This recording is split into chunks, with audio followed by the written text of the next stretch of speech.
Ah, okay. Um, Bound for the Country, that was done with a brilliant in Pennsylvania, um, who does fabulous projects. They're great to work with. Everybody I've talked to has been very enthusiastic about them. So I'm not going to waste a whole lot of time. We'll just kick it over and let Jim take it. It's all yours. Hi all, how are you? And I hope this will be more of a discussion than me just talking at you, because I'm a lot better at discussing than talking. The book is called Bound to the Country. It's a 30-year project that I did, that sort of spun out of a need just to do something. I had left a job at the Wilmington News Journal, and where I'd been a staff photographer for 10 years and a stringer for 4 more before that. And when I left, I kind of went, oh, great. Now what do I do? I had done, helped a man named Tony Edgeworth, who you may or may not know. He was a photographer, always sort of dressed as if he was an English swell. And I had helped him with a book called The Brandywine, the legend or the legacy of the Wyeths and the DuPonts, and had been reintroduced to a woman named Nancy Penn Smith Hannum. She was Averell Harriman's granddaughter, and Mrs. Hannum was the master of foxhounds out in Unionville, Pennsylvania. And I went back out and asked her if I could follow along. She said, get in the Jeep, we'll go.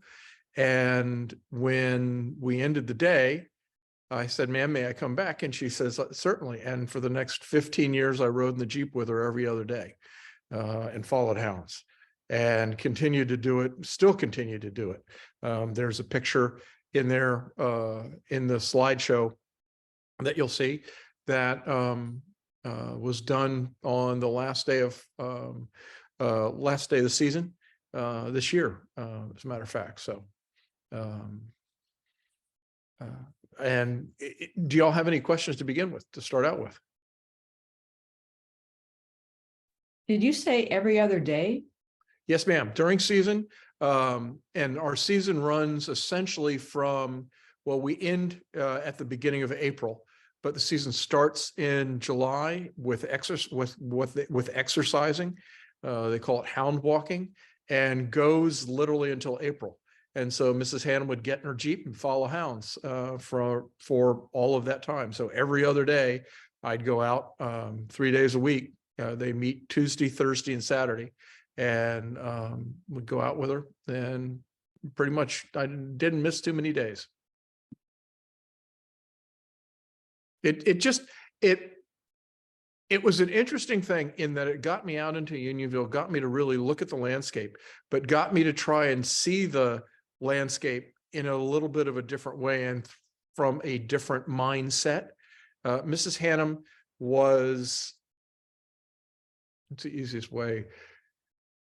So she was, you all know what I mean by a robber baron. Yes. Her grandfather was a robber baron. And in fact, when she would go up to see him, I think she had her own railroad car to go see him. But that was, back in, it was a different world back then. And her stepfather, Plunkett Stewart, came to that area in 1912 and started to buy up property in order to set up a fox hunting country. And in Plunkett's mind, he wanted to preserve the country as open space. And really, that's, while I'm photographing a fox hunt, what I'm really doing is photographing the country. I'm photographing that open space and the people that live in it and have kept it open. There is something in this area called the Brandywine Conservancy. It was started by Bill Sellers, Frolic Weymouth, and a couple of other gentlemen from the Brandywine Valley. And a lot of the land conservancies that are out there today are based on that model. The Brandywine was one of the first ones. And they've conserved now, they're up to, I want to say we have 70,000-ish acres under easement, which in Pennsylvania and in this sort of a northeast quarter, that's a lot of land. And so what the hunts wound up doing is helping preserve that open space, because in a lot of cases, they have 100-acre parcels that the landowners own, and it keeps it open and so fox hunting is sort of a way of land management. And so that's where the book came from. I took what I knew from my newspaper days. I learned at the foot of a guy named Pat Crow, who learned at the foot of Gene Smith, W. Eugene Smith. So, and in fact, I still have Pat's, Pat was big on potassium ferrocyanide, if you know what that is. And so we were printing on cotobromide 4s and 5s, and then bleaching back a lot for the newspaper. And so I still have his bottle, and I have his brush. We had a great staff at the News Journal: Fred Comegys, Pat Crow, Bob Herbert, Chuck McGowan, and each of them. Chuck was second in National Press Photographers POY in. Did he hang up?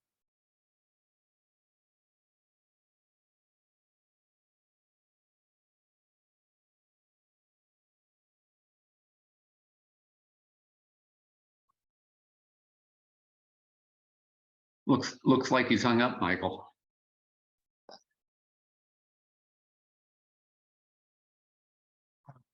There he is. You're muted. There you go. Sorry about that. Everything went black on me for a second. Lost everything. I've got a thunderstorm outside, so I don't know whether or not everything got knocked out or not. Anyway, guys, questions. And then I'll show you some pictures. Just real quick question. You said the Hunts. Yes. The same family of the famous or infamous Hunt brothers who tried to corner the silver market? No. Okay. So it's a fox hunt. It's Oh, not a family. I So thought you were talking. our fox hunt is called Mr. Stewart's Cheshire Foxhounds. Okay. And we're East Coast based, Brandywine Valley. If you all know where Longwood Gardens is, or know of Longwood Gardens, we're somewhat near that, about 40 miles south of Philadelphia, southwest of Philadelphia. Thanks. Sure, no problem. Michael, do you want me to play the video on my end, or do you want to go ahead and play it on your end? You're muted, Michael. I do that all the time. I should know by now. I don't have it handy. If you've got it, I I'll do, let you and know. so I will share my screen and we'll get busy.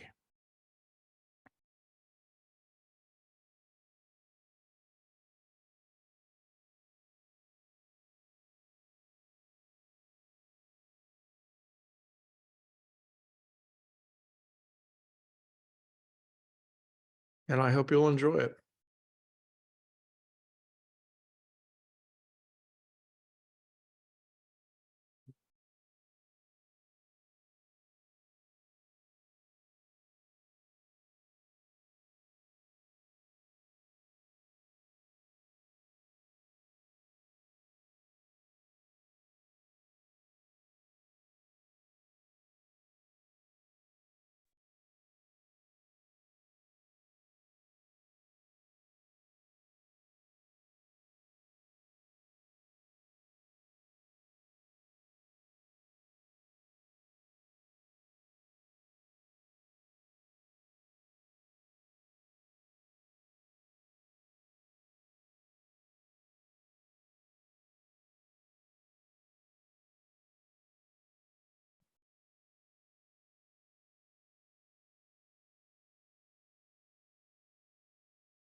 And that is that. I hope you have some questions for me, or hope that generated some interest. Go, Mark. You don't have to raise your hand.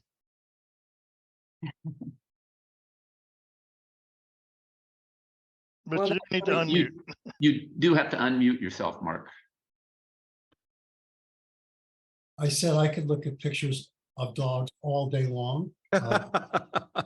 Read my hat backwards and you'll understand. But it's just beautiful. The sequencing was amazing. The winter shots especially, I really liked. Thank you. But I was wondering why you didn't show any foxes. Is it because of the controversy surrounding fox hunting? A little bit. There is certainly a conscious part of that. You're right. But two, in a lot of ways, while you see fox and you do get views, you many times you almost, at least in our country, you need almost an 800 or longer lens to actually get a decent frame of them as they move. Now, in many cases, at least with my experience, hounds rarely get that close to a fox. Don't they tree them? They occasionally, I've only seen it happen once in our country. We have so many earths in the area that they'll just go down. And in our case, we don't bolt foxes. We put them to ground and say, thanks for a nice run. And we move on. They are hunting live animals. They're not putting bait out. They're not putting scent down. We'll start out at wherever we meet and go until hounds find, and I always call them hounds because Mrs. Hannum would call them hounds and was very emphatic that they were her hounds and they were not dogs. But that was just Mrs. Hannum. But we'd go until we find. And once we found, we put the fox to ground and move on. You know, you're using the terminology, put the fox to ground. I assume that means let it go. Is that? When you say, okay, so when I say put it to ground, I would then also follow that with the fox went to earth, went into ground. So the fox would find a hole and it's whole. And we had both real ones, and they also had something they'd call an artificial earth, which was like a big pipe or something like that, that they'd bury to give fox cover. And so the fox would go to, when I say go to ground, it goes and finds a hole or its den and goes into that. So it goes home. Are these measures because of the controversy? Because the hounds will rip the fox apart if they get them. You're correct. I mean, it rarely happens. I will tell you this. There are times when a very sick fox gets caught. And when I say sick, it usually has a lot of mange. And it's when that, in that case, that's a time when you might want to take an animal. And the reason you might want to take it is that if it goes back to its den and it has any sort of familiar setup, it will kill all the other animals there with mange. So again, it's a land management kind of a thing. I was wondering about your portraits. Yes, ma'am. All the portraits you did are, they seem to be either studio portraits or, okay. They were. So I had one of the reasons this thing took me so long is that I needed to come to grips with how I felt as though I could put a face on hounds very easily. And I could easily do something with Mrs. Hannum, and I could put together the country as far as landscape work. But I always had a difficult time of how do I document the field? And when I say the field, those are the people that ride along in a group behind the huntsmen and hounds. And so those people in black jackets with a white stock tie are all field members. And if you're shooting from a distance and you've got a group of people And in our hunt, in our case, the field typically does not wear scarlet. They don't wear red coats. We all wear black coats during the formal part of our season. And they all look the same. Every single one of them, they're on something that has 4 legs and 2 ears, and they're all in black coats, white breeches, and in today's world, a caliente, or in the old days, a topper or a bowler. And I came upon the idea that, well, the only way for me to really do it was to do a close-up. And then Mrs. Hannum said something to me that kind of reinforced the idea I needed to do portraits. And she said, and I'll try, she had this kind of little bit of a breaky voice, and she said, Jim, every so many people want to come out to the country because they think they want to be in the country, but they're not very authentic. And you can see some of them who've been in the country for a while, and you can start to see the country get into them, and you can see it in their eyes and in their face. And when you finally see the country in their faces and in their eyes, you know that they're bound to the country. That's where the name of the book came from. And so my job for myself, I think, was to show the country, or show the people as part of the country, but the country is part of the people, and that symbiotic relationship. I was going to say one thing. I agree with Mark completely about your photography and the sequencing that you did in this. Your photos are just marvelous, and I do like the snow photos very much. Thank you. Yeah. One comment, because your photos are so marvelous, it would be nice to have a little bit longer between transitions. Okay. So that you could actually have a chance to appreciate the Sure. The photo before the next one pops up. So, I'm guilty of, I'm very guilty of that. Part of it is that I hate to say it, I don't want you to get bored with the image. I can always, and I do have one on a drive. If you want me to pull the images up again, I do have them as a PDF. So you can go back, I can go back and reference images if you want me to. But I appreciate the advice, and it's very, very true. Oh, I had the same. Yeah, it was just too short, and I just felt like I was not absorbing the images. And or what were they set for? 3 seconds? Yeah, about 3. Yeah. Yes.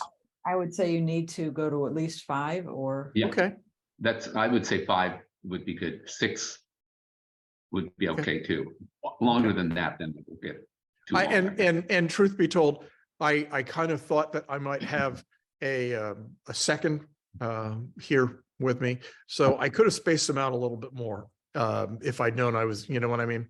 Because it's like he's going to have time, I'm going to have, so, and I didn't want to take his time, but I think he's done to me what I did to the other guy.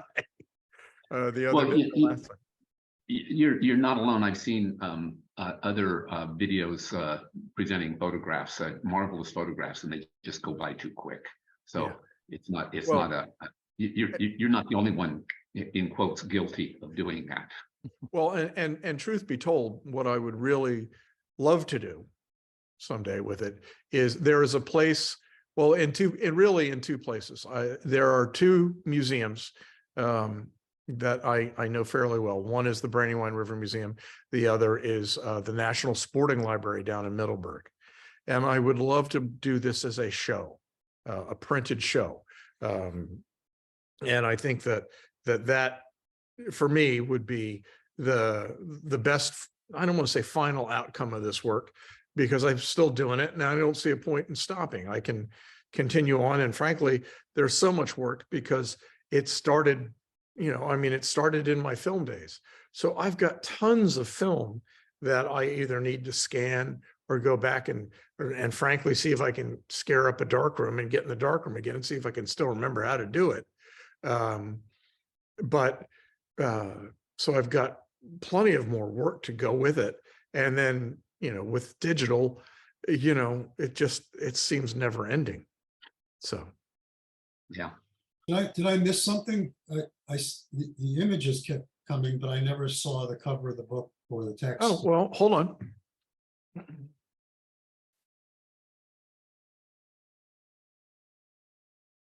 Cover of the book. So Who's the publisher? say, Who's the I'm sorry? publisher? Publisher, it's self-published. I used, as Michael said earlier, I used brilliant graphics in Exton, Pennsylvania to print it. It was printed in the United States during COVID. So I got to stay as opposed to having to go to China.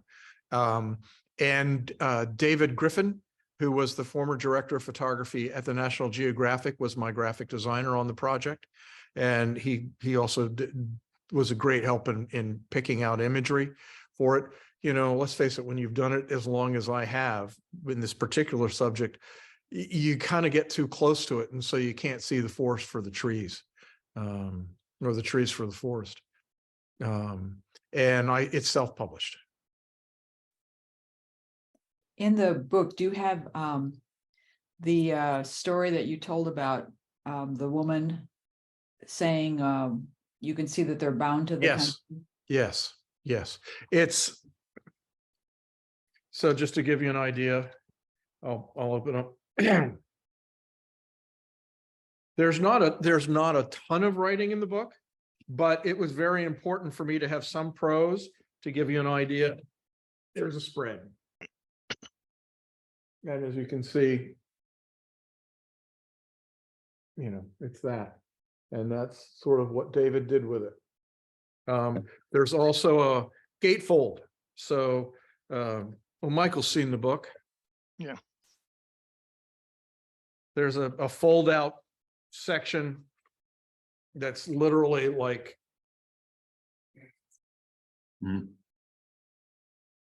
that. Yeah. And it's 190, I think it's 196 pages, linen bound. I didn't put a dust cover on it because quite honestly, I wanted you to feel that linen as you held it. And I wanted a little bit of a tactile reaction as opposed to a glossy stock that nothing, but instead you've got that cover that's in your hand. And so there's more going on than just, you feel it in many ways, I like to think. I think my favorites, I love all the pictures, but I think my favorites were the more landscapey ones because I felt they were more personal in a way. Okay. That this was just you shooting and you didn't care about anything else except the pictures that you wanted. The people didn't matter anymore. And, I wouldn't mind if everyone's into it, if, you did show us some of those again, or just so we had a little more time. Happy to. Because like everyone said, the pictures went by quickly. I wouldn't mind getting a better look at some. Okay, well, why don't I do this? I'll share my screen again. Okay. And pull the PDF up. I'd love to know what your favorites are, ones that move you. And it's a combination of things, to be honest. Some of the portraits,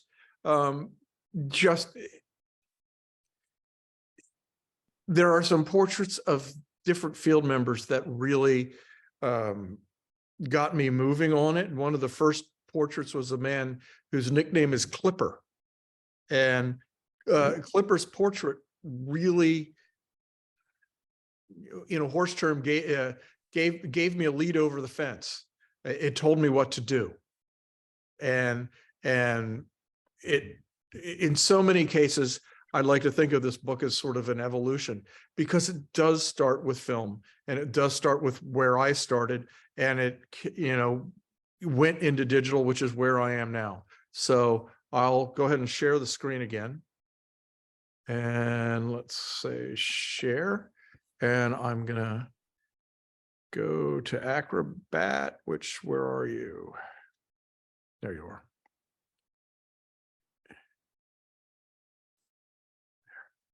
And there were a couple snow pictures that were kind of breathtaking.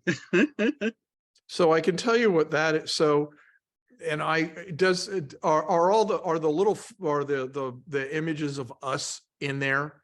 And if they're in the way, I'll try and minimize them. We could move those ourselves. Okay. There you go. So back when I first started, Mrs. Hannum truly believed that hounds should be fed flesh. And so since we live in horse country, we have issues where horses would either be sick or, you break a leg or whatever. And we've got a lot of horses out here or out there. And so in that case, a landowner or the owner of the animal, if the animal was not going to survive, would donate the animal or the animal's carcass to the hunt, and it would be fed to hounds. And that's what this guy's doing, is making dog food. That's the old cauldron to make dog food.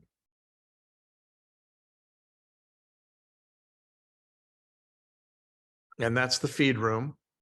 And it actually, you asked about favorite pictures, that this image was on Tri-X at a whole lot, probably 1,600, developed in AccuFine. And it's still one of my favorite images. The light's beautiful. It just, and I will tell you this was done in the 90s, and it still pretty much looks exactly the same. This room hasn't changed a bit. And they still feed hounds in the center, in a center trough, just like that. The hounds have changed a little bit. They were, in this case, all British foxhounds. And it was one of the only packs of purebred British hounds in the country. It has since morphed into being what they call a Penn-Marydale cross. So they crossed American hounds into the pack, and for different reasons. Each hound has a different capability. I'll just click and go through as we talk. What this person's doing, his name was Herman. And you'll sort of notice that Herman's missing a finger. But he's sorting hounds. He's got his list of the hounds that were to go out with the hunt that day. And so he's sorting hounds. And this is Joe, and he's loading hounds. They would load them into really it's a horse van, but they load them into this van and take them off to wherever they were going to meet that day. And that's Monk. His real name is Oscar John Crossan. Monk was given the name at his birth, when his grandmother came into the delivery room and saw him and said, "Ain't he a cute little monkey?" And that name stuck. Hounds again. This is Joe at the meet. Hounds would be formed into a pack.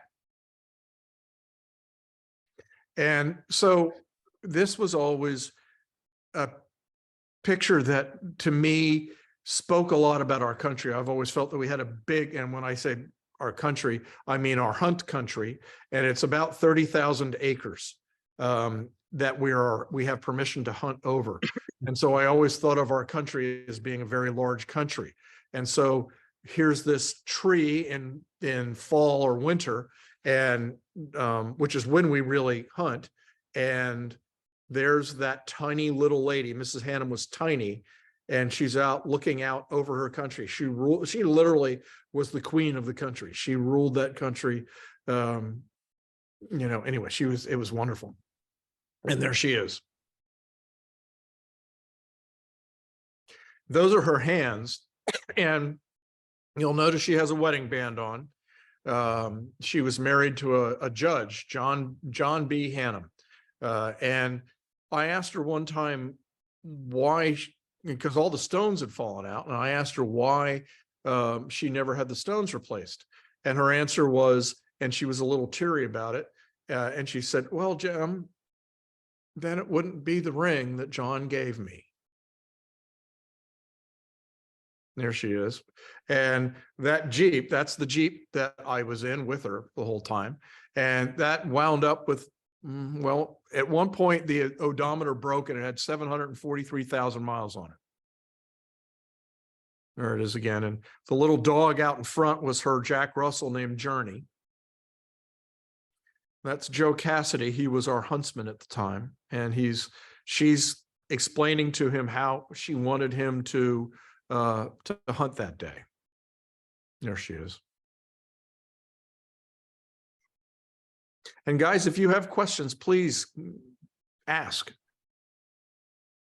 Do you want to comment on the demographics of the sport? Sure. A lot of people think that it's just for a bunch of rich white folks. Well, I disagree with that.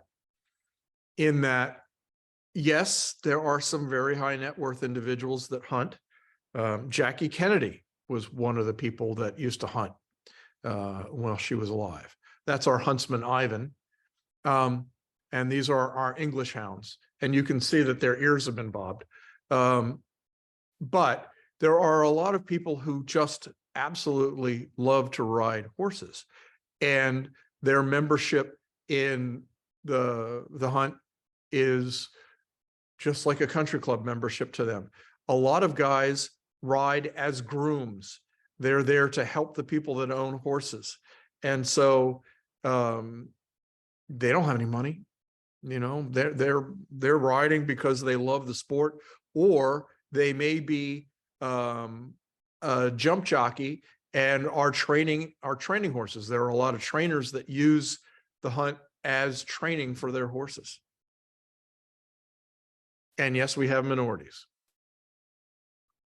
At what point did you transition from black and white to color?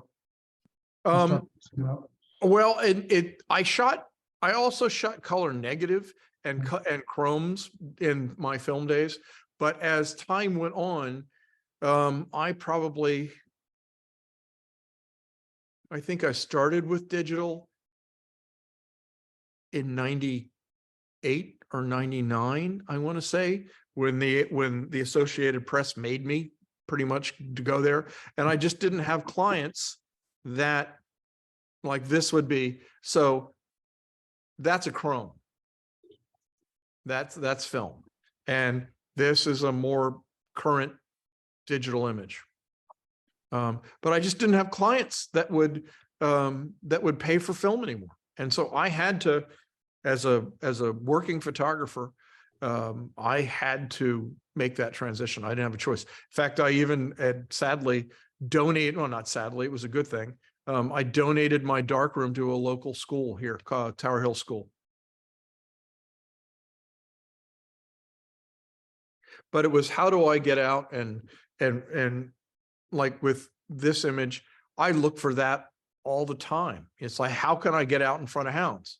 And it's literally Mrs. Hannum saying, you know, Jim, don't picture where you are, picture what's out in front of you and where hounds are going, because that's the only way you're going to get there before them. And so if you can get there before them, you might make an image like this. I can tell you that one of my inspirations came from Mrs. Hannum, but from a painter named Lord Alfred Munnings, who's a Brit.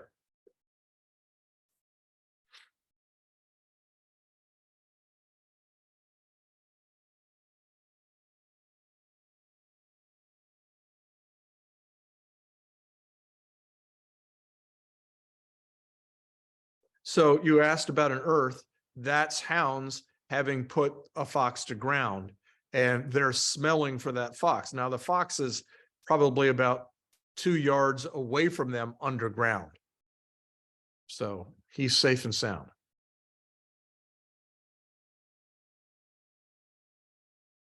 And hounds are very acrobatic and nice animals.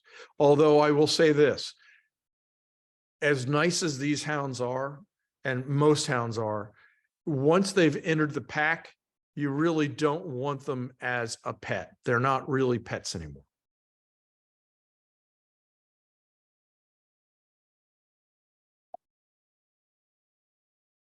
And actually, this image was taken at the beginning of April. and was done on a Fuji GFX 100. So I can enlarge that image a great deal. The portraits, the black and white's not this one. This is a scanned. So this picture's Monk Crossan again. It was taken on his 55th birthday, the day he retired, and was taken on a sheet of 4x5, I think Ektachrome. And this is a scan of the 4x5. That was the day Monk retired, on his birthday, no less.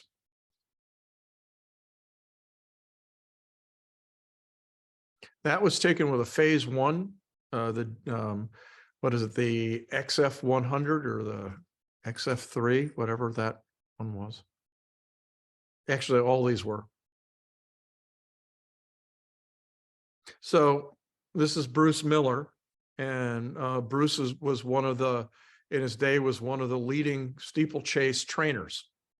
And his 2 kids were two of his children, Blythe and Chip, were leading, or the leading steeplechase riders in the day.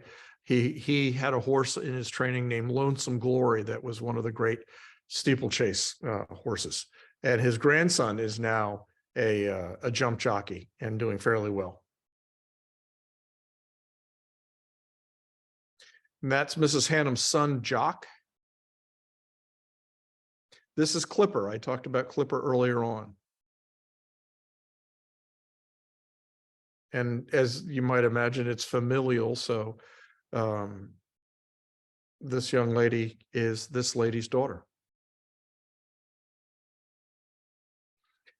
This is one of my favorite images, and I was just always fond of Jerry. He's still with us, thankfully, but I believe he's in his 90s at this point. He quit riding in his 80s. And in fact, this lady is in her 90s and is still out riding. A pony, but she's still out riding. She's not really jumping, but she's getting from place to place, and she's amazing.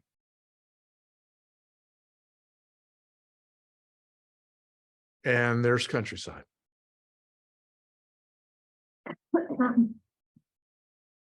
Yes, ma'am. Oh, I was just coughing. Sorry. Oh, I'm sorry. I'm sorry. And yes, I love fog and early morning atmosphere and that kind of thing.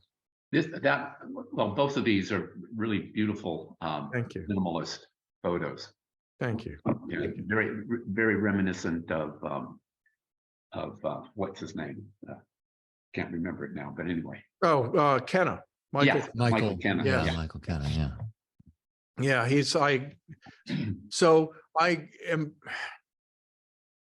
I really do enjoy looking at imagery and kind of sort of trying to commit it to muscle memory.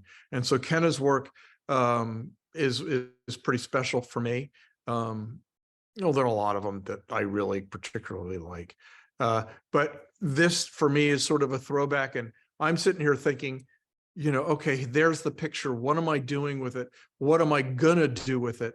And I started thinking about the way we used to print on Cotobromide 5, and how did I need to expose it? What do I need to do? And then when I got it back, where was I going to take it? So there's a lot of that pre-visualization thought and thought about where I'm going to take it.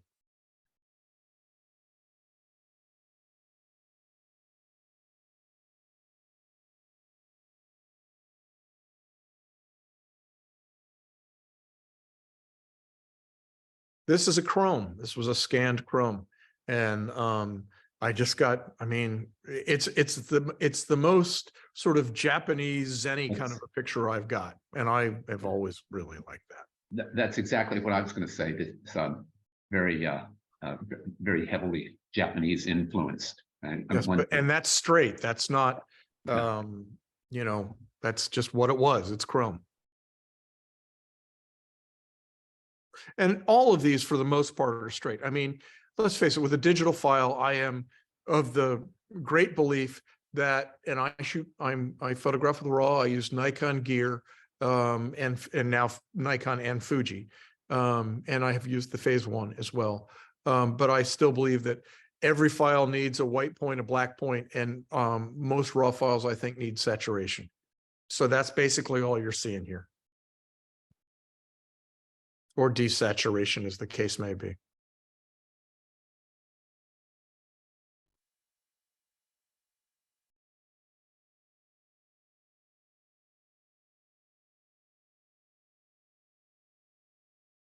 So we hunt, as I said, they start exercising in July, but the beginning of formal season it begins in November. And so a lot of our time is spent out in the winter. Now, if it's heavy snow or if it's snow like this, a lot of times they won't go out because the footing's not great and we really don't want to threaten the animal, a horse. But the snow pictures with the riders, this is as close to a Currier Knives image that I've got. Well, there are one or two other ones, but anyway, you get the idea.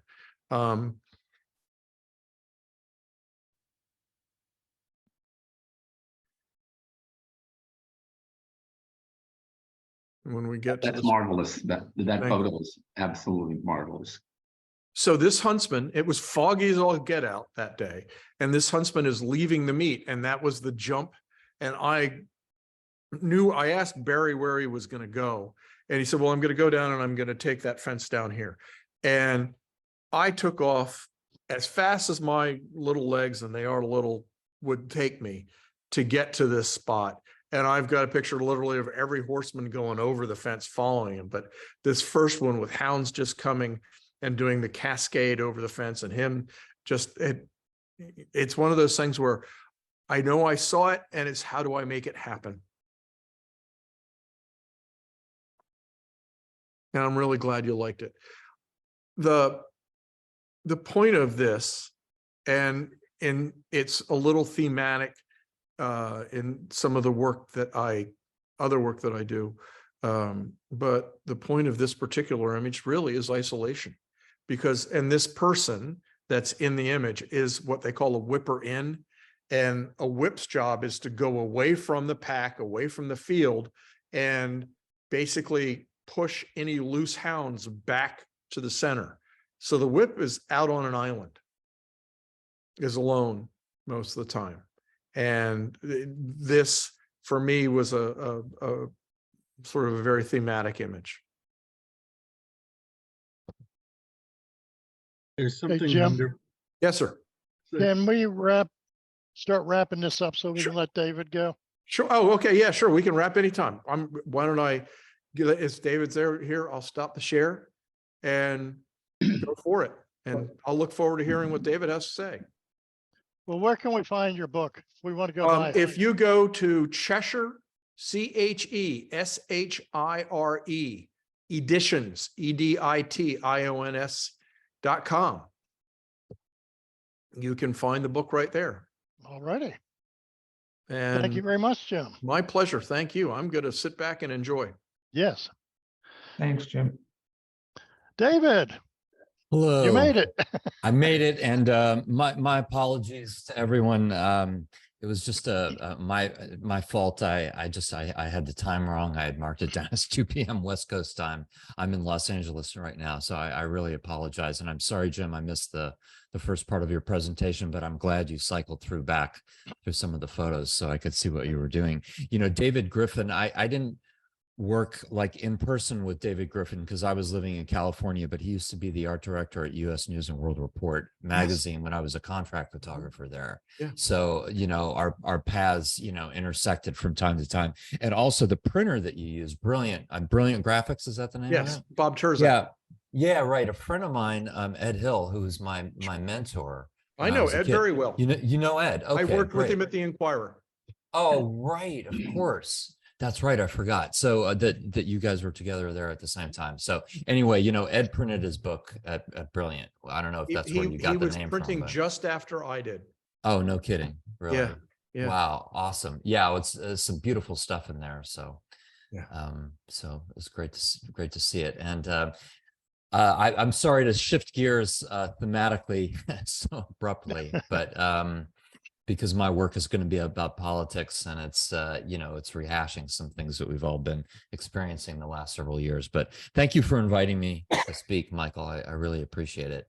Well, I do apologize in advance for our small group today, but it's the right guys that are here and yeah, gal. there we okay, great. Well, glad to hear that. So all right, well, I'll just give you just the 30-second version of my career. I'm a professional photojournalist. I started out as a newspaper photographer in the 1980s. I grew up in Dallas. I went to UT Austin. And when I graduated, I moved to LA and worked for newspapers for a few years, and then became a magazine photographer, a freelancer in the mid 1990s. And I worked at US News and World Report as on contract. I traveled all over the world for them quite a bit. And then that photo department kind of like got excised in 2008. And so since then, I've been just working as a freelance photographer, doing a mixture of photojournalism, doing some corporate work. Yesterday, I was shooting on a TV set at a reality show. So I do a mixed bag of work. Let's see, it looks like, so are we missing a couple of people, or let's see, Jim stepped out for a sec. Yeah, so one of the, I was a political science major, and in college, I knew I wanted to be a photographer, but I didn't major in journalism or photography. I love the subject of political science, and most of what I've done as a photojournalist is kind of the results of public policy, but I'd never worked in Washington, D.C. And when Trump was running for president, and I guess he announced in 2015, but in 2016, as it looked like he was going to win the Republican nomination, I was just sort of fascinated by why that might be happening. And the last few weeks of the election, I went out to the Midwest, the upper Midwest swing states, Michigan, a little bit in Indiana, like Wisconsin, and Ohio. And I wanted to see if I could do some photography that would sort of capture a little bit of the zeitgeist around this period in US politics. And I went to the Republican convention in Cleveland, and I guess it was in August. So that was kind of my first, I'd been to a couple of Trump rallies prior to that, but then seeing that convention, seeing what was kind of unfolding and the dynamic that was happening with the party, it sort of took me by surprise to some degree. So that was part of going out to the Midwest, was just a personal exploration on this phenomenon. And that's where the photography of this book began. Although I didn't know at the time it was going to be a book, and I certainly didn't know what the narrative was going to be. But my book is called Brink, and I'll show you a little bit more of it later. So let me go to screen share now, and let's see.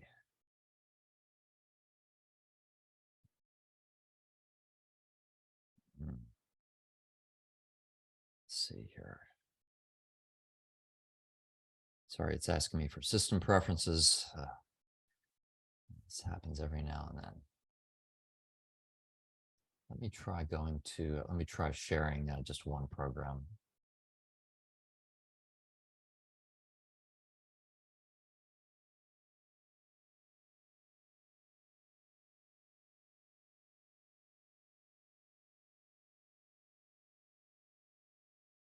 Can everybody hear me all right, by the way? Yeah. Okay, thanks.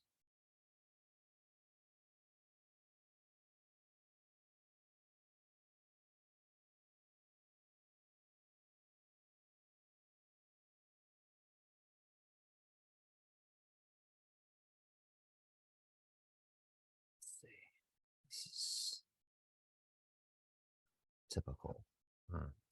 Sorry, Zoom is not allowing me to share right now, and I'm just not sure why. Do this. Are you on an Apple machine? Yeah, I'm on Mac. Yeah, you're gonna have to give in preferences or something in security. You're gonna have to give permission to do that. It's weird because I did this recently and I didn't have this issue, but something got defaulted. So, right. So in privacy, then there we go. There's Zoom. It's grayed out though. It might be in security. I don't know. So you're going to need to click on the little lock that's down in the bottom Oh, left I see. corner. There you go. And Right. you're then Thank going to you. need to type in your password and then check it. Thank you. Sure. Thank you. That's exactly what it needed. Okay, so let's see.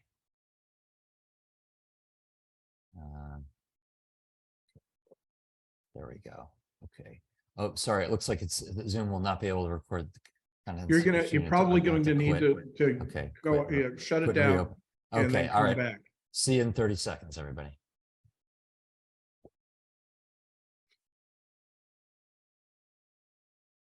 The government could be monitoring his computer.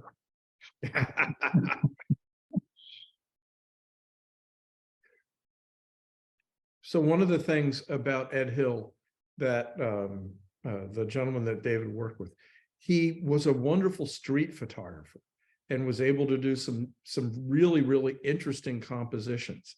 And I will bet dollars to donuts that David's work has a bit of that to it.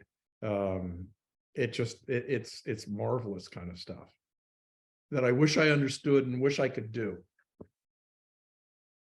Jim, on your book, or on your work, actually, you've done so long. Could you think you could put together, separated that into 3 different books? You know, the portraits, the serene landscapes, and then the more action kind of things. Was that ever in your mind, or? It is. I think so. The portraits. Oh, and there's David. He's back and he's shared. And he's a photo mechanic kind of guy. I like this.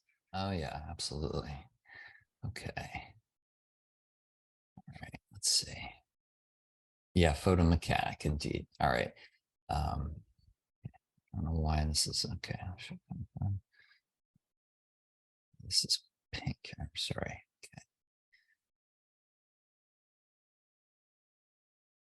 Okay. Okay. Oh, sorry. It's running on its own here.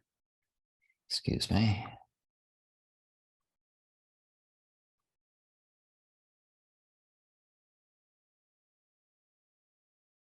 Okay, there we go. All right. Sorry about that weird color there. All right. So that's disturbing. Let's see. All right, 1 second. Go down. Don't choose the oh, there we pencil. go. Choose the background color. There you It's go. that one. There we go. Okay. Okay, so let me start with a few pictures, and I'm not going to show a ton of photos here today. It's I think I'm going to show 15 to 20 pictures, and then I'll show you a few spreads from the book. But it's essentially in chronological order. So it starts. This is in Michigan, just east of Chicago a little bit. And this is a picture from a motel in Benton Harbor, Michigan, which is about 1 hour east of Chicago. I think it's off of Highway 90 or of Interstate 94.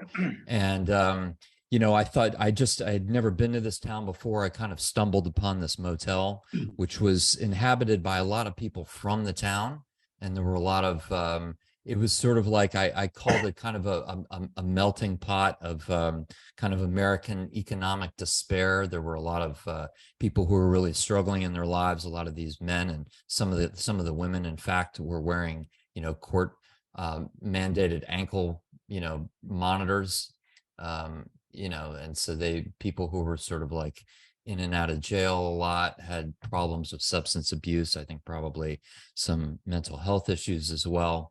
And this was a couple that I met, and this is all these pictures are unposed, by the way. It's just you know, one comment. I think it's subtle maybe, but I like how they're holding hands there.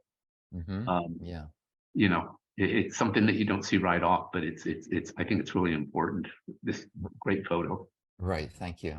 By the way, are you all getting the Zoom sort of contact sheet on the side of your frame, or are you able to eliminate that? We can eliminate that. Okay, great. David, one question I've got for you here, and it'll probably go through some of the other things, is it's always fascinated me how people let you in and bring you, literally allow you into their bedroom. Yeah. To work. Yeah. And No. Sorry. I wonder if you might talk a little bit about that and how you broached the subject and how you wound up there. Sure. Well, in the case of this motel, and this is just one of the rooms in the motel, just a standalone room. But I was just driving down the highway. I saw this kind of dilapidated motel, and it sort of spoke to some of the other sort of abandoned factories and hollowed out downtowns that I saw when I was on that trip. And so I just pulled over, and when I pulled into a parking lot, I saw a guy up on the second floor, a balcony of his room up on the second floor of the hotel. And I pulled up and I just waved and I just said, "Hey, how you doing?" And we just sort of started up a conversation. And I'm very upfront about who I am and what I'm doing. And in this case, I wasn't on assignment. I didn't have a particular project in mind. I was just very direct about why I was there, and why I had come to the Midwest, and kind of what my background as a photographer was. And so, there's just a range of reactions you get when you tell people that you're taking pictures. And I don't think it was this guy. I think it was another guy who I was talking to, but there was a group of friends that they all lived in this town, but they, had problems with apartments, and some of them were like living periodically in trailers and stuff. So they would often stay in this motel if they had, an extra 30 or 40 bucks a night, and so there were like 7 or 8 people that knew each other, and they were staying in 2 or 3 different rooms.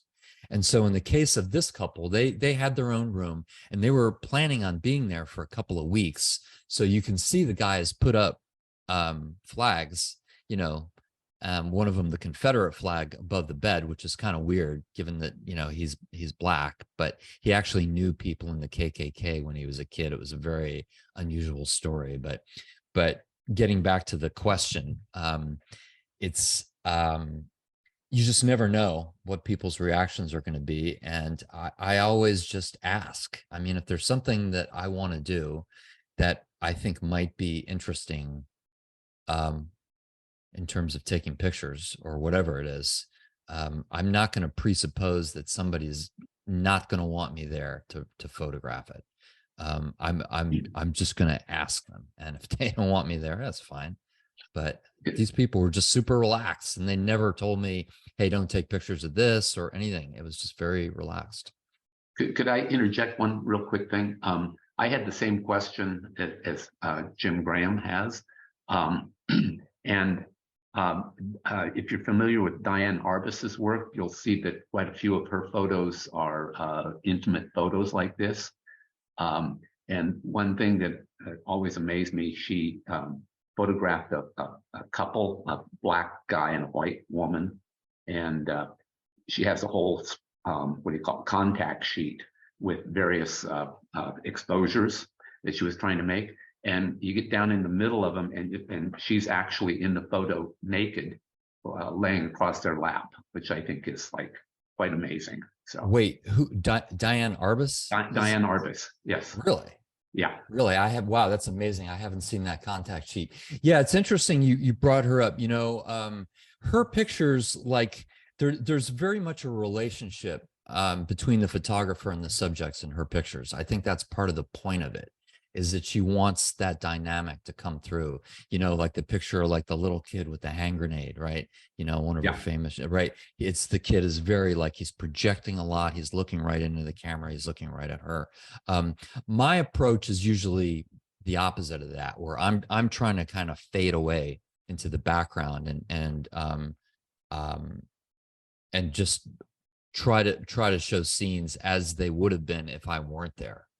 So it's not, I don't think one isn't better than the other. It's just two different approaches. But yeah, I mean, you're definitely not going to find a picture of me naked on my contact sheet. I'll tell you right now.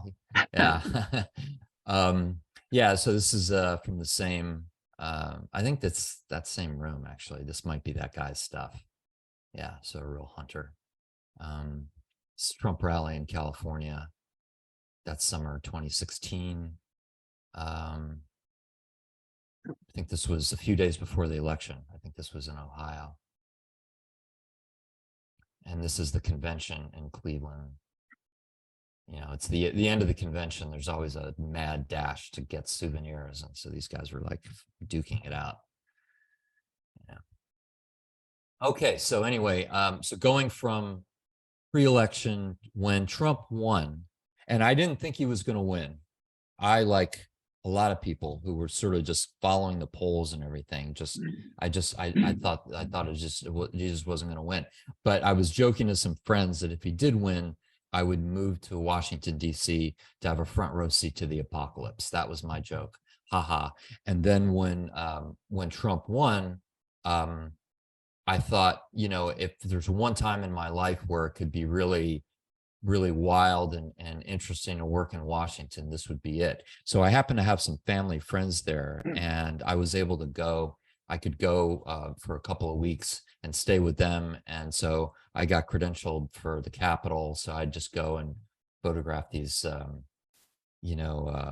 hearings and things like that, and then come back. And then I liked it, and I thought it was worth doing. And so I decided to commit to move to Washington for 4 years, or I was planning on staying for as long as Trump was going to be president. And my prediction was something was going to happen that where he was going to step down, or he was going to get impeached, or I just couldn't imagine him being president for 4 years. I couldn't imagine him being president at all, actually, but doing it for 4 years just seemed ridiculous at the time that could actually happen. But, you know, it did. So I ended up living there the whole time. And so this was early on. This was I think in May of 2017. So this was about 5 months into the presidency. And so Trump had fired Comey early on during the Russia investigation. And this was the day of the Comey hearing. This was, you know, him like leaving the hall for a break. But he's really tall. Yeah, he's like 6'8" or something. So yeah, so it was so that was like the first big hearing that I went to.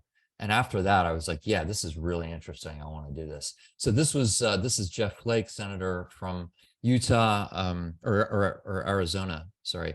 And he this was during the Kavanaugh hearings, where Flake was alone among other Republicans on the Senate Judiciary Committee, calling for, I think it was a 7-day FBI-led investigation into these allegations of misdeeds by Kavanaugh when he was in high school and maybe college also. I forget if that was part of the investigation. But anyway, that was a really interesting hearing. I was on assignment that day for Time Magazine, and kind of like most of these hearings you go to, everybody, all the politicians know what they're going to say. They know what's going to happen. They're sort of using the hearing as kind of a showcase for them to talk directly to their constituents via TV clips and C-SPAN and Twitter and things like that. But in this case, like, the other Republicans didn't know what Flake was going to do, because he only decided this like that afternoon. And so during the hearing, when the other Republicans were ready to kind of like rubber stamp this nomination and send it to the Senate at large, Flake was the one voice on the Republican side who called for this delay. And so I was most interested in what the reaction of his fellow Republicans was going to be. So that part of the hearing only lasted for about 10 minutes, but I put myself right in front of him. And you can photograph, during the whole hearing, but you can't stand up in certain places because you're going to block the TV cameras. So I had to get down like in front of the dais But as soon as the gavel comes down, photographers are allowed to stand up. So I stood up, and this is within the first like 30 seconds of that hearing being over. You can see Lindsey Graham there off to the right. And he sat down and he said, we got to talk. In my head, I hear him saying, son, we got to talk, but I don't think he really said son. And I talked to Jeff Flake about a year ago, and I asked him if he remembered that moment. And he said that he did. And that is what Lindsey Graham said, except I don't think he called him son. But so It's this is almost a religious picture. yeah, right. I mean, it looks got, like it's very or not pieta, but it's very religious in a way in its composition. yeah, and all those hands and the gestures and everything, right? It sort of looks like some of the Renaissance paintings. People have commented on that. So this is during a State of the Union address. I think this was probably his first one. And everybody's cheering for somebody, one of the people who'd been invited, but I don't remember who that was. And then this is just a scene out on the South Lawn of the White House. So, you know, Trump loves cameras, loves the media. And so it took me a little while, it took me several months to get credentialed for the White House. But once I had that credential, there's kind of like 2 or 3 different sort of levels of access that you have there. There's a small pool of about 12 journalists that go in, and it's called the in-house pool. And so they're able to cover more things, more photo ops inside the White House. But if you had the basic pass, you could go anytime there was a departure.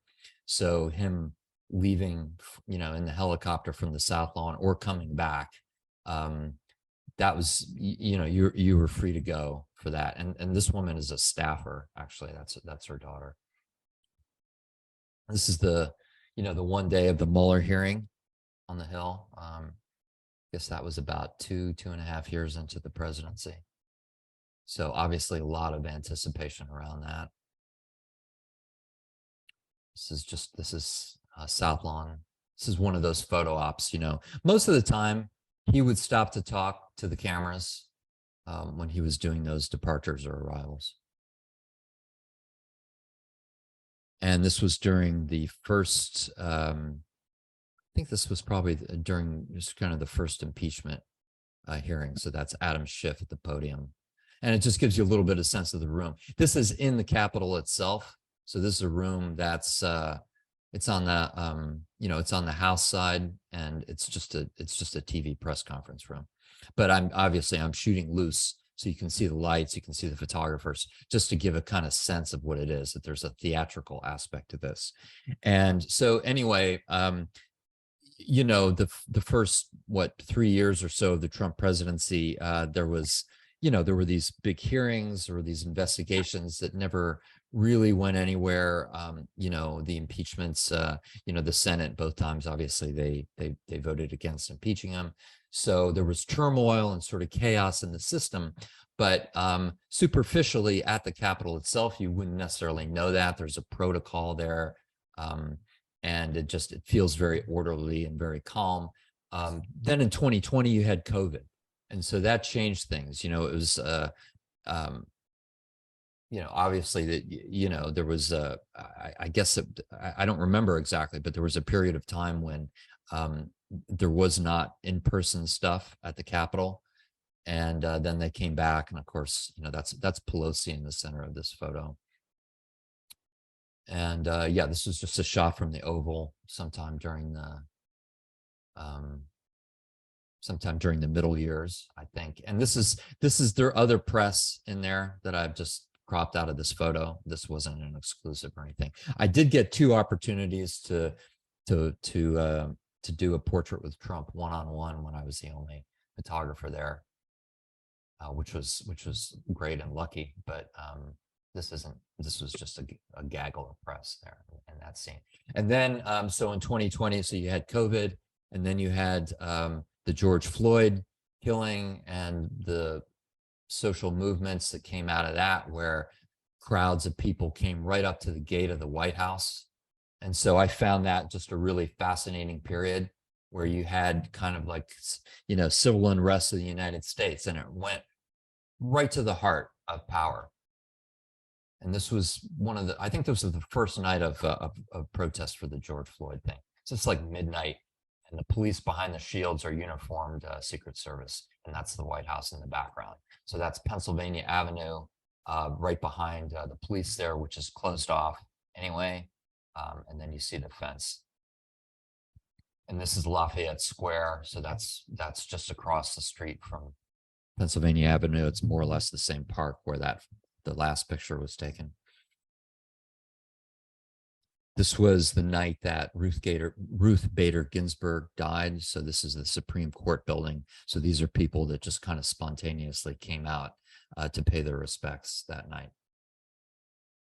And then, of course, sorry, it's a bit abrupt, but you know, this is January 6th. So, you know, there were 2 Trump rallies in Washington, D.C. after the election. There was one in November, and then there was one in December. And I covered both of those rallies.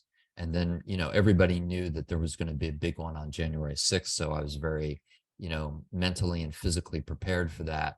And I started out at the rally down on the mall near the Washington Monument in the morning. And then I took the subway to the Capitol because I knew, you know, a lot of the people were planning on going to the Capitol, but I had no idea, you know, that this was going to happen. And it was probably, I mean, I've covered a lot of crazy things in my career, but this was as remarkable as anything else I've ever done. Not, I mean, it was violent, but it wasn't the level of violence, but it was just sort of the unexpected nature for me of the whole thing unfolding.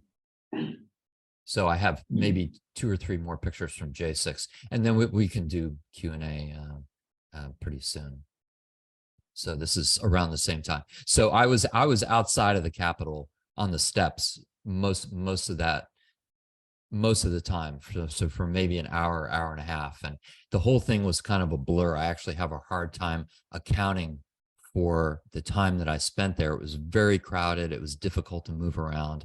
I found a place where I was a little bit protected by a railing, so I was able to kind of stay there and take pictures. But eventually I made my way up the stairs, and I had no idea until I got up to the top that people had actually breached into the building itself. So had I known that, I would have gone in much sooner, but I had no idea about that. And this is, you know, just this is a Marine Guard standing outside. This is shortly before the inauguration. So that's one of the buildings in the Capitol. And this was like at the end of the day. And then you have these National Guardsmen here, you know, sleeping inside down in the basement. So they were there for a couple of weeks, you know, in between J6 and the inauguration, which is where this picture is from. So at the end of all this, I thought that this was a remarkable time in American history, and I really thought that I should try everything I could to do a book out of it. And so I got some help from one of my former photo editors at U.S. News and World Report. Her name is Jen Poggi. She now is a professor at Rochester Institute of Technology. And we went through close to 1,000 pictures that I had been saving for those last 4 years as my favorites. And we tried to kind of figure out what this narrative is. And we decided to make it more or less chronological. And then I had the rough design idea for the book in mind. And I found a publisher in Italy called Punctum Press.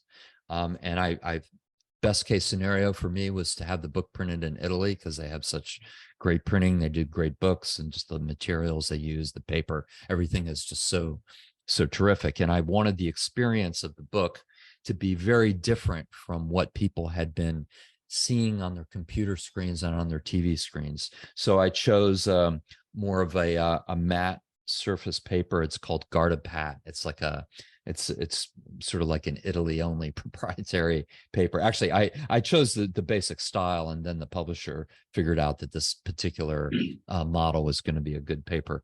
Yeah, and just the idea of making basically a historical record from a single point of view of this period in American history.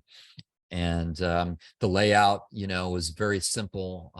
I did some spreads like this, where it's one picture, double truck. And then in some cases I did a diptych like this, facing pages. This was during the Kavanaugh hearings. And I think this is the last picture in my presentation here. So, all right. Okay, great. I'm sure I'm gonna somebody's stop got share. something. Yeah. Any questions for David? Yes, was he asked to provide any evidence to any of the hearings? No, I was never contacted by anyone in the government at all about my pictures or anything. Yeah.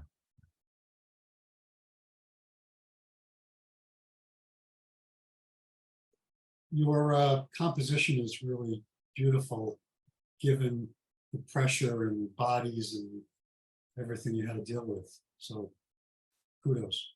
Thank you. Thanks very much. I would imagine that that time on the 6th wasn't easy moving around, and I would imagine that you ran into some threatening issues. And it's not, that kind of work isn't easy at all. And how did other than, you kept moving, I would guess. But Yeah, I mean, it's funny because I kept moving until I didn't, and then when I found a space where I could kind of like work. So I was a little bit used to being with the Trump crowd. That's not my people, but I grew up in Texas, and I know how to blend a little bit, and I can talk to anybody, and so I was used to, at some point when they I mean, they were always pretty anti-media, but it just got worse after the election because they thought the media was just complicit in the election, this the bullshit of the stolen election, which and so people were basically to in their eyes, they don't think of the press as being independent. Like there's no such thing as a centrist press as far as they're concerned. You're either with them or you're against them. So people were always trying to suss out if I was with them or if I was against them. And one of the things I like on the 6th, I had a press pass from the prior Trump rally that said like March for Trump or something. So I wore that, and I wore like my congressional press pass inside my jacket. And so when I did get up to the top, I switched them around. But anyway, I had that Trump pass, and if people tried to stop me to ask me like who I was, what I was doing, who I was shooting for, my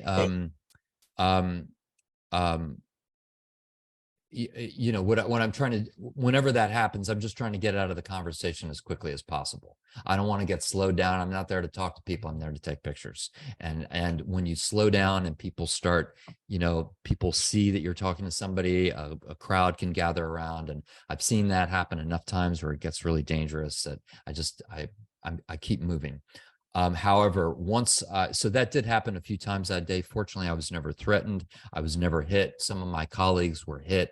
They were attacked that day. It didn't happen to me.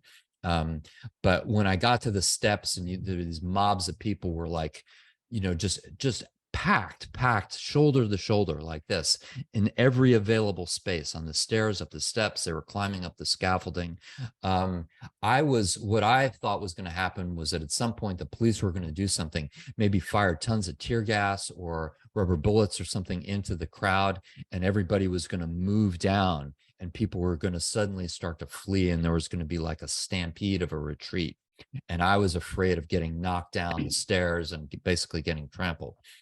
So I found a spot on the stairs where there was a metal railing between me and that side. And so I stayed there for, I don't know how long I was there. Maybe it was a half an hour. I'm not sure, but I stayed there, and that's where some of these pictures were taken.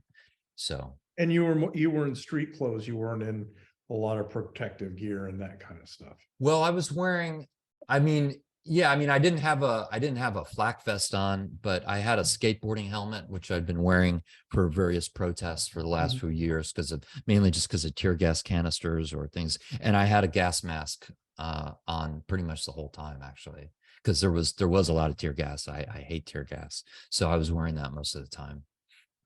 So that's what I look like. But I had on like a khakis Levi's jacket. So, somebody looking at me, they can't tell if I'm you know, if I'm a friend or a foe, basically. You know, I like the action in the photos, but I also like the emotion. I feel like, you know, you were able to get both of those in your images. Mm. And the other question, or the question I have, is the title. Can you describe or discuss why you chose that and what it means to you? Right, sure. Thank you for the question. Brink means, it means I felt that during this period, the function of US government was pushed to the brink, was pushed to the edge. You know, you had somebody, you know, the most powerful person in the country and in the world, who was refusing to concede an election, was refusing to agree to a peaceful transfer of power, which is what happened. You know, it's been the tradition in this country, and it's one of the things that's kept the United States on somewhat steady footing for over 230 years or whatever it is. I just thought that once you get to the point where you have National Guardsmen, you know, in the capital of the United States, and I saw these soldiers, you know, loading, you know, copper jacketed bullets into their, you know, M16s and their M4s, you know, and the people that, if they needed to use them, they were going to be shooting, were fellow Americans. And I found that like one of the most disturbing things I've ever seen. And to me, the fact that that happened, that says to me that we got pushed to the brink of that, of dysfunction. And had that mob gotten into the Capitol and gotten into the actual chambers, who knows what would have happened. So we were pulled back from the brink, I guess is the point of it. Yeah. Well, your photos are very dynamic, and part of that is the way you compose them. I think it's really amazing compositions on some of your photos. So I really appreciate that. Thanks very much. Thank you. As you're shooting, and I you know, I think of the time when I was in LA for the what was it, the 2000 convention. I was working for Bloomberg, and there was a pretty much a riot in the what was it, in the designated protest area. Yeah, that's right. Yeah. Where the police started shooting us all, and I still have some of the rubber bullets that hit me. You're shooting and you're reacting. You're not, I mean, yes, you have distinct compositions, which are marvelous. But I think are they more reactive, or are you really taking time to see? Well, I think that a lot of doing this job, as you know, it's just practice. And so I've been doing this professionally since I was 16 years old. And so I think part of being a photojournalist is that when you're seeing the scene, and then you get a rough idea of how you want to compose something in terms of just where the edges of the frame might be, you know, how wide you're going to be, then, you know, I'm looking for an organization of the subjects in the pictures, which is usually people, right? In a way that to me creates a good composition. So some of it, it's you know, well, not some of it, but I think it's a combination of being of having keen observation, and then trying to anticipate what might happen and where somebody might go to fill certain parts of the frame. And, you know, a lot of the times it doesn't happen. You know, I sort of think, gosh, if this guy moved over here, that would be perfect. And sometimes that happens and sometimes it doesn't. But, you know, it's a very, very fluid, a very dynamic experience where you're trying to roughly get an idea. And then kind of like you were, you know, talking about, that was Jim that just asked that question, right? Okay, yes. When you're talking about, you know, it's like you know, go where the hounds are gonna be and not where the hounds are. Yeah, this is like the Wayne Gretzky approach to photographing dogs, right? So you know, that was his thing about the puck, to go where the puck's gonna be, right? So it's know what's behind you, because so many times what's behind you may be the picture or may save your life. Absolutely, sure. Yeah, no, having having situational awareness is definitely important.